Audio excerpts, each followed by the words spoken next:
Good afternoon, and welcome to the Middle East Forum's webinar and podcast series, Israel Insider with Ashley Perry. I'm Stacey Roman, and I will be moderating this discussion today.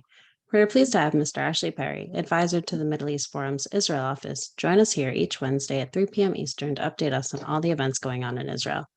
Mr. Perry will be giving us a briefing on current Israeli affairs for 15 minutes, then open it up for questions. Should you wish to ask a question, please use the Q&A box located at the bottom of your screen to type your question. Now, with no further ado, I will turn the discussion over to Mr. Ashley Perry.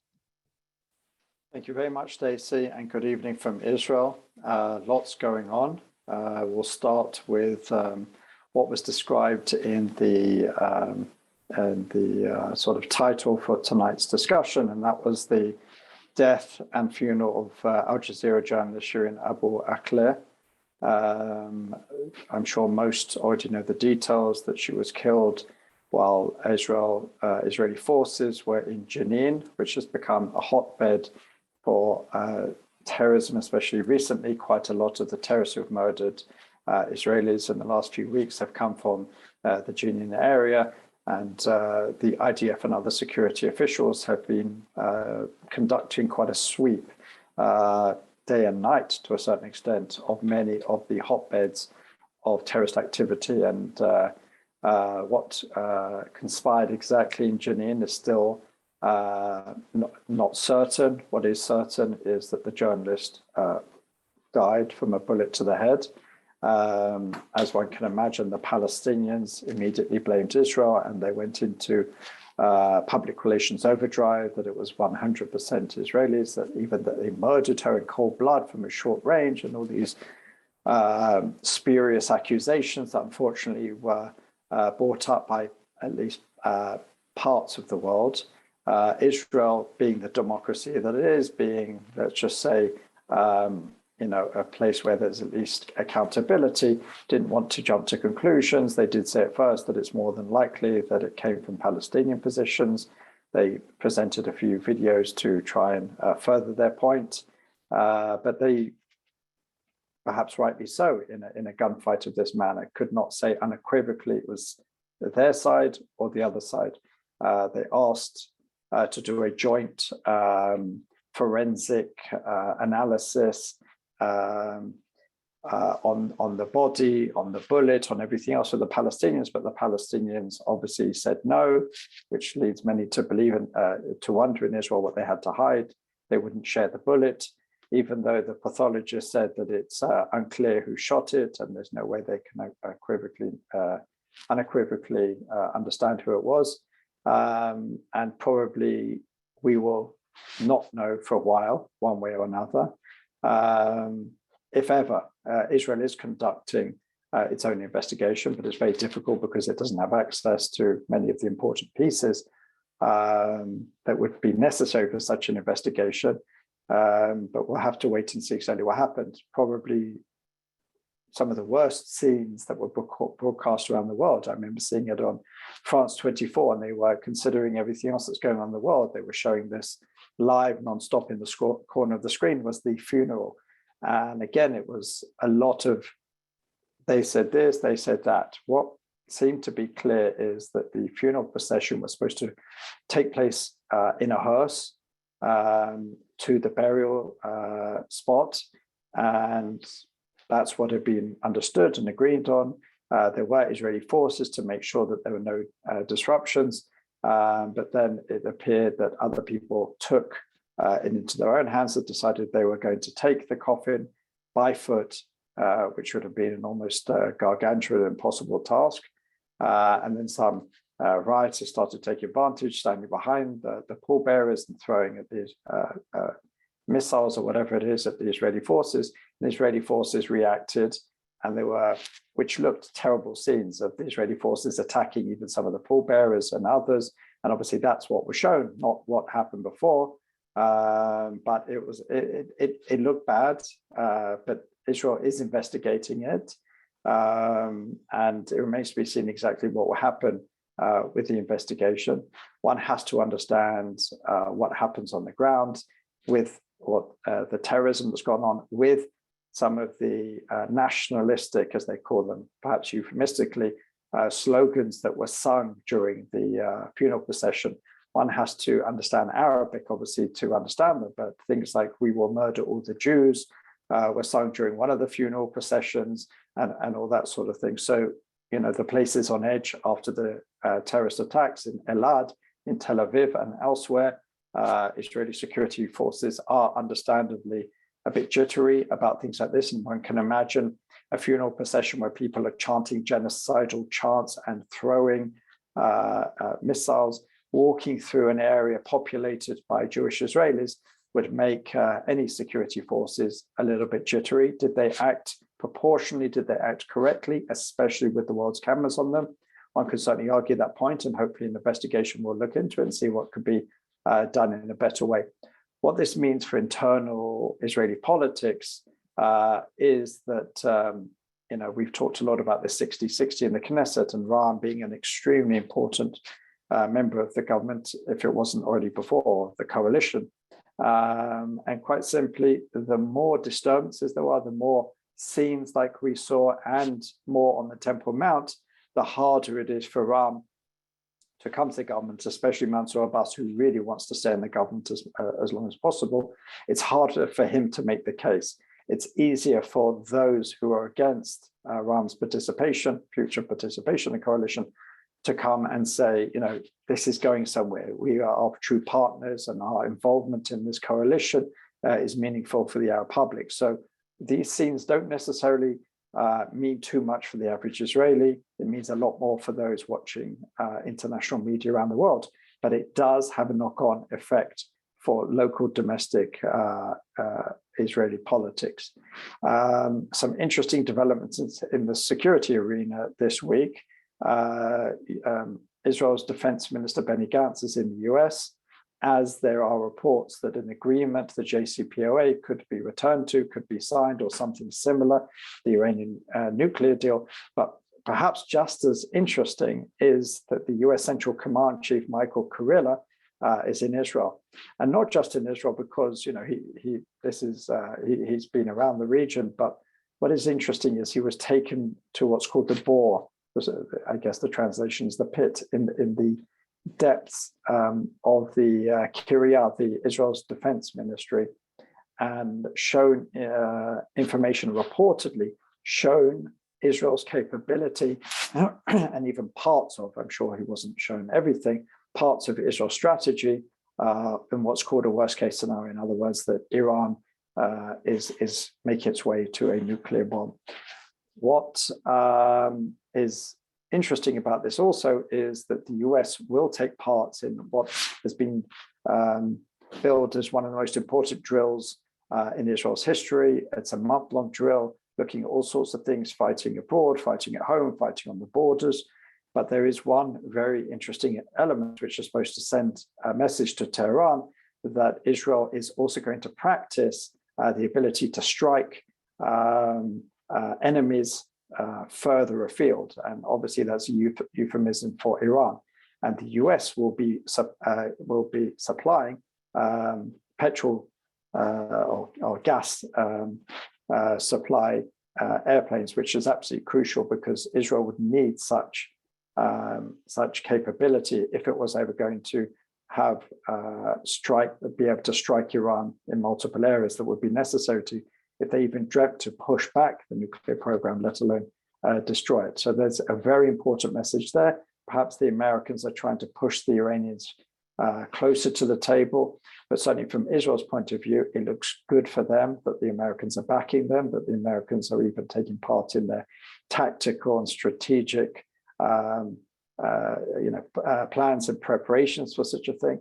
As one member of Knesset said this week, his biggest worry at the moment with everything else that's going on is obviously Iran getting a nuclear weapon. And he talked about various doomsday scenarios that wouldn't even necessarily mean a nuclear bomb landing on Tel Aviv. There are plenty of other nightmare scenarios they could do, which would be a step before, but still be extremely punishing for Israel. And what he did say, interestingly enough, he said that the Iranians are not hearing from the Biden administration even what they heard from the Obama administration.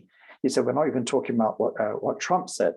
even if the Americans could talk like former President Obama did, that the military option remains on the table, because he complained that we're not hearing that language from the Biden administration. And that's very worrying, because the Iranians were slightly deterred during the Obama administration. They did believe that the military option was on the table. They didn't necessarily think it was the primary option, but they knew it was still there. So they went a little bit slower. During the Biden administration, there is no fear. This is what someone who's relatively senior said this week. So with all this going on in the background, the trip by Benny Gantz to Washington to talk about Iran, especially perhaps potentially on the eve of a return to the JCPOA, and the US Central Command chief being in Israel, and sort of being given a hint that this is what Israel could do if it feels Iran is getting closer to the bomb. So certainly ratcheting up the pressure.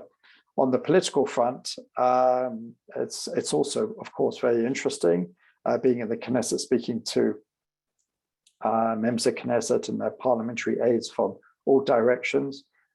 It does seem that there appears to be optimism that the government would see out this summer term, and then during the summer break, and then we would return after the Jewish holidays. And that's when most suspect this government will break up. I still believe that it could break up earlier. It could very well last till after the Jewish holidays, but there's a lot of moving pieces that would need to be in place for that to happen. What is interesting is that the sort of flagship laws of this government, the laws to limit the tenure or terms to 2 terms of a future prime minister, now seems extremely unlikely for a number of reasons. First of all, they pass through almost every single layer apart from one. And if they're not passed by next Monday, they basically have to be legislated again. And it's proving very, very difficult. Don't forget, these sort of laws are what's called basic laws, are quasi-constitutional laws, which demand a 61 majority. And with a coalition of 60, that's proving extremely problematic. The joint list had said, the joint Arab list, which is in the opposition, had said that it would support such a bill. But now what the opposition has cleverly done is made these bills into a no confidence vote on the government. And that is not something the joint list can stomach. So at this point, they're not going to vote for them, which means that they basically will not be able to be voted on during this Knesset. What is becoming a bit of a battle that the coalition seems to be potentially winning is a very interesting law that's coming up, which was proposed by Defense Minister Benny Gantz, that those who serve in the IDF will be able to receive 2/3 of funding for further education after university, college, etc. Now, in normal times, this shouldn't be controversial, and almost every Zionist party would vote for it. But obviously, in this fraught political condition, everything is seen in the context of coalition opposition. What the coalition is trying to do, because it understands, first of all, that has 60 even with Ram, and Ram probably won't vote for it, that they're trying to put pressure on Likud to say, this is a Zionist value to give support to our soldiers. It's vitally important. How can you leave our soldiers who contribute their time, and even lives to the defense of the country, and we should see to it. The Likud got put in an awkward position, because to vote against this would be considered very unpopular. They came out with a relatively clever PR trick by saying, well, we would only support it if it gives us 100% of the tuition. Now they know that's not going to happen, because the budget is budgeted specifically for 66%, 2/3, and to rebudget it would mean that it would go into next budget, which isn't going to pass, as we've spoken about before. So it's a bit of a trick, and finance minister has said, anyway, we would take the final third from money, which is anyway put aside for these matters. So Likud is trying to, or at least Netanyahu is trying to squirm out of it, but he was sort of beaten to it by the fact that several of his Likud members of Knesset said, there's no doubt we have to vote for this law, regardless of anything else that we are feeling. This is an important law, and we cannot vote against it, which shows the pressure that is being put on, not just by the coalition, but also by IDF officials, former IDF officials. So if this is passed next week, this will certainly be a win for the coalition. And it does seem that the coalition at this point is trying to get as many wins as possible by trying to find as many issues and votes and bills which cannot be ignored by the opposition. Obviously, this can only go so far, but that is the tactic at the moment. An interesting byproduct of this is the ultra-Orthodox parties, which wouldn't necessarily support such a bill. If they were in government, they probably would support it, but don't forget, a large segment of the ultra-Orthodox population does not go to the army, so they wouldn't be eligible for this. And also, they are complaining that they don't get enough stipends for yeshiva students. So they find this law a little bit problematic from their point of view, and they find it problematic that the Likud is supporting such a coalition bill. And they have said that if you vote for this, we're going to demand many bills that we want and demand that you support them and even find coalition support for them as well. Finally, before I go to questions, another interesting development came out this week. A couple of years ago, there was quite a controversy when the government passed what was called the nation-state law, which defined Israel as the national homeland of the Jewish people, defined for the first time ever, put in law things like Hatikva being the Israel national anthem, and the blue and white Magid David, Star of David being the flag, etc., and the languages. And it was considered controversial at the time because it didn't talk necessarily about minorities, although proponents would argue that there are other basic laws that do. As details were released this week of a Druze soldier who comes from the Druze minority who was killed 3 years ago, Avigdor Lima, finance minister, basically said it's time that we change the nation state law to ensure that our brothers, as he put it, the Druze brothers in arms, also feel that it's their state and we don't leave them out, and propose that the nation state law be modeled far closer on the Declaration of Independence. Now, this isn't going to happen, and that's probably more about political understandings. Israel Beitenu always have a significant vote from the Druze community, and even have one of their ministers from the Druze community, Hamad Amar.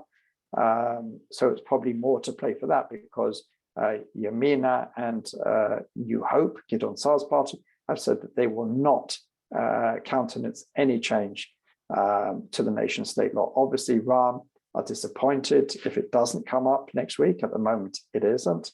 So it will be interesting to see what happens with that. I don't see how it can come up because of this right-wing disagreements over it. And I don't think that it will be good enough for Ram to be able to come out openly and support it. So these are all things that we've got to look forward to next week. But as of now, I'm happy to answer any of your questions.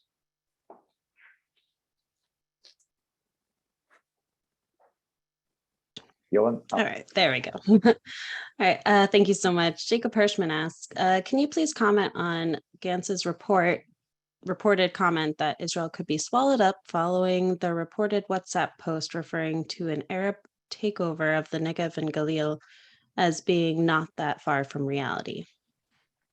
I don't know what this is referring to. I haven't seen that, so I can't really comment on it. All right. D. Rohr Strauss asks, what about today's ruckus in the Knesset with the ugly insult from the Joint Arab List? Could you comment on that?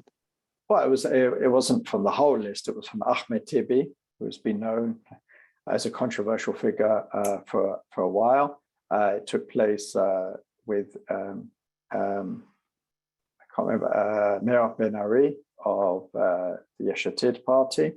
Again, it goes back to the whole sort of debate over Shireen Abu Akleh, the Al Jazeera journalist. Basically, Tibi was talking about disturbances on the Temple Mount, what he would claim was excessive police violence against worshippers there. And Merav Ben Ari took exception to that. And Tibi shot back at her, well, someone who says that they won't apologize for the, as he put it, murder of the Al Jazeera journalist, is not going to give him, any comments. And then when she continued to confront him, he called her human scum. Now, this is someone who has been abused in the past by other members of the Joint List. She was called a clucking hen at one point, which was considered a misogynist comment. And she got quite emotional about it and left the plenum in tears. It's unfortunately the type of thing that we see and hear far too often in the Knesset. The diatribes, the discourse has certainly gone down. Ahmed Tibi was, taken out of the Knesset by the deputy speaker at the time, Yevgeny Sova, for his comments, what were described as disgraceful comments, which disrespected and dishonored the Knesset, and that's really what happened. There's not really much to say beyond what's Deputy Speaker Sova said, that they were disgraceful and disgusting and dishonorable comments for any Knesset member to make. So I can't, there's nothing much more to be said on that. All right, thank you. H. Bagman Abramson asks, Gantz appears to be placating Ram by condoning building by the Palestinian Authority in Area C. What is your take? I don't think it's necessarily placating Ram. We have seen that even in previous governments. Granted, the previous government for this, Defense Minister Gantz was also, he was also Defense Minister, but that was without Ram. There's been a lot of talk about that for a lot of time. It's mostly, I would say, not necessarily to placate Ram, it's to placate the international community. The international community, especially the Europeans, but also the Americans, are very keen on allowing Palestinian building in Area C. But that being said, the majority of it is very, very close to Palestinian areas. It's not in the middle of an Israeli area. It's not too close to Israeli towns and cities in Judea and Samaria, and it's a relatively minimal amount. But I would say it's less about Ram and more about placating the international community. Thank you. Debbie Friedman asks, according to Carolyn Glick, Mansour Abbas is working to undermine Israel's sovereignty on the Temple Mount, along with Jordan's king and Turkey's Erdogan, which would also undermine Israel's legitimacy in general, and that Bennett is tone deaf to this. Can you please comment? I would disagree with that. Mansour Abbas has his electorate and he has his issues, and as a religious Muslim, obviously Al-Aqsa is very dear to him. And I would say more than he particularly, more than it's an issue for him, it's an issue for the Arab street, the Muslim street, much of his base. He is someone who's really trying, and you can see it, really trying hard to maintain his relations with this government, with this coalition, trying to stay inside. He's really trying to fight off those who would leave it tomorrow.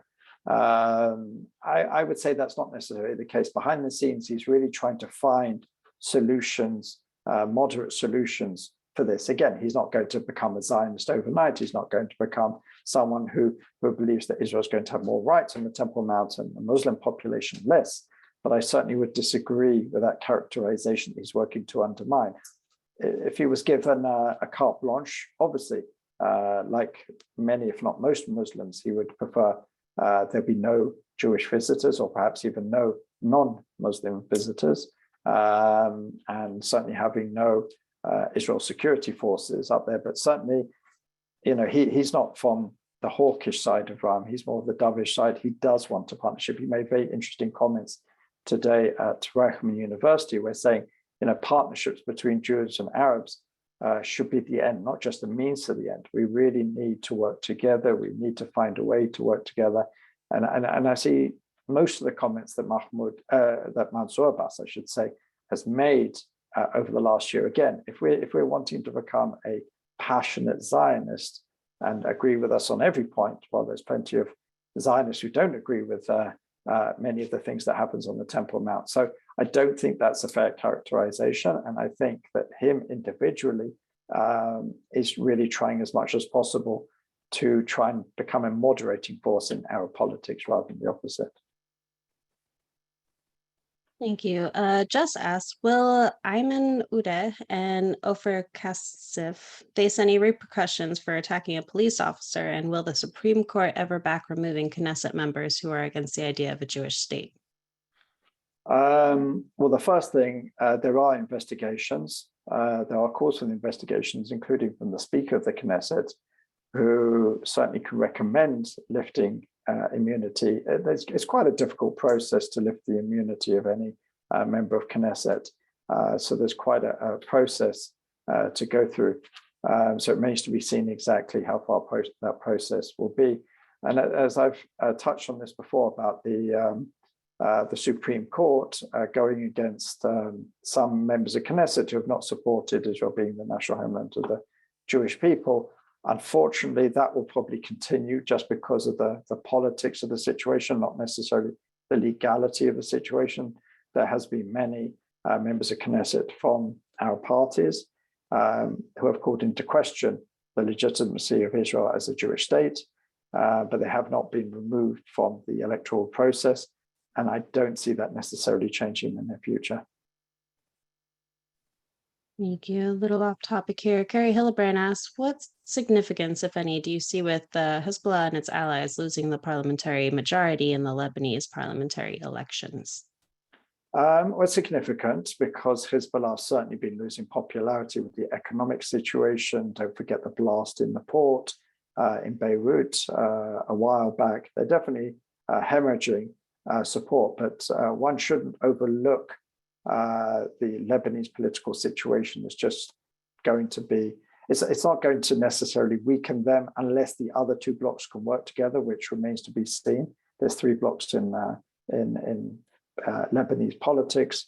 Hezbollah's bloc certainly lost in the recent elections, but it remains to be seen whether any of the blocs can work together to form a government. So it just seems that there's going to be a bit of a vacuum for now.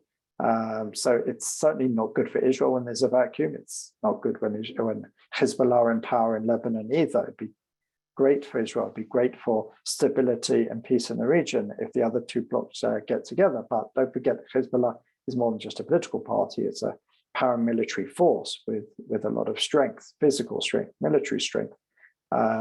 So they wouldn't give up on power, any sort of power very easily, and they will use the gun perhaps to do what the ballot box didn't. So while it certainly is significant that Hezbollah lost popularity in the elections, what's going to happen next is still open to question, but it does seem that there's going to be a lot of further instability in Lebanon in the near future. All right, and bringing us back full circle, Robin Jonas asks, the pictures during the funeral of the Al Jazeera funeral were very disturbing. Can you explain why the Israeli police used force? Again, I know, sorry, you went over this already. Or what happened, and how can this be avoided in the future? Are there plans in place?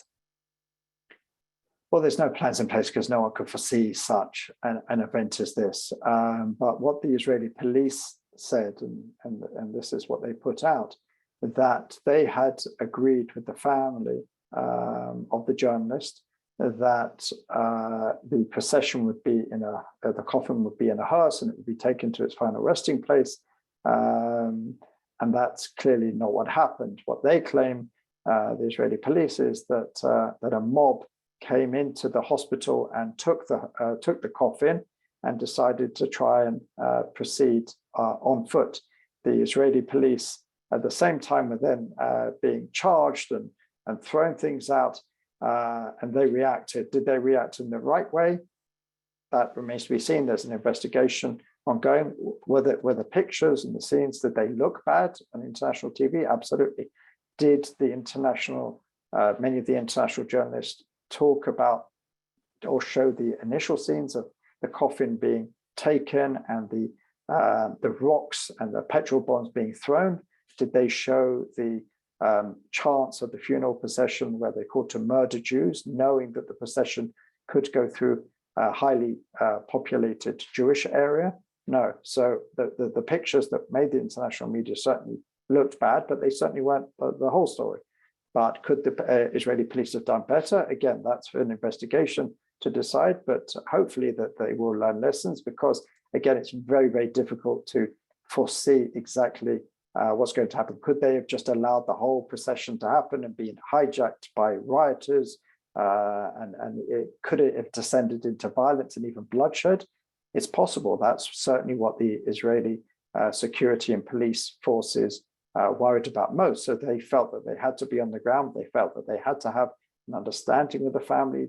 They invited the brother of the journalist into the police station the night before to try and work out what would happen, to explain what and where the Israeli police would be and what they would be doing. So a lot of it was known before. Unfortunately, there were also those clearly who wanted to try and score points and use the journalist body and coffin for political agenda. That's clearly what ended up happening. Were all the mourners involved? Absolutely not. Were there some who pretended to be mourners to try and score political points and make it into an international incident, which it clearly became? Absolutely. All right, thank you so much again for readdressing that. We've come to the close of our webinar and podcast. Ashley, thank you again for taking time to update us this week. For our viewers and listeners, please join us Friday at 1 p.m. Eastern for a webinar with Rich Ghazal discussing persecuted Christians of the Middle East. Thank you all for joining us, and I hope you have a wonderful day.